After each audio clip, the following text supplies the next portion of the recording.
Compliance is very important. You want to make sure you're doing the right thing by state, by law, with every law, in particular, as companies become increasingly distributed. And one of the things that people are always concerned about is overtraining and getting the right training to the right employees. And I heard that you all are doing certain trainings to certain subsets of your employees versus assigning all trainings to all your companies. To all your employees. Tell me a little bit more about that. How are you deciding which courses go to which employees, and what's the thought process behind that? Yeah. So how we decide who should be taking the different types of training is really based on their role and what that kind of entails.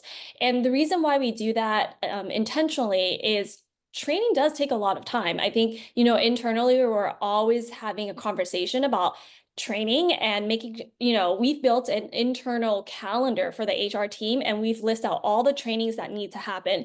And Athena is one part of it where it houses all of our compliance training, but we also have a lot of other trainings that happen outside of Athena, like we have our workplace training, all of that. And so it's a lot for employees, and we're asking for them to spend a lot of time on these trainings. So we really want to be intentional, and we want to make sure that the content that we provide them is valuable. And so, when it comes to the example I'll use is that anti-bribery course.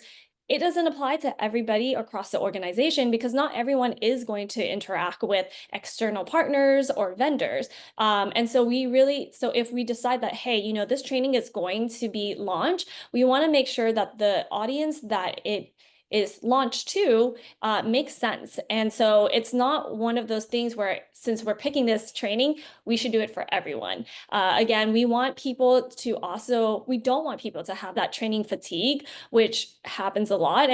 And especially with our managers, I think managers, we ask a lot from them.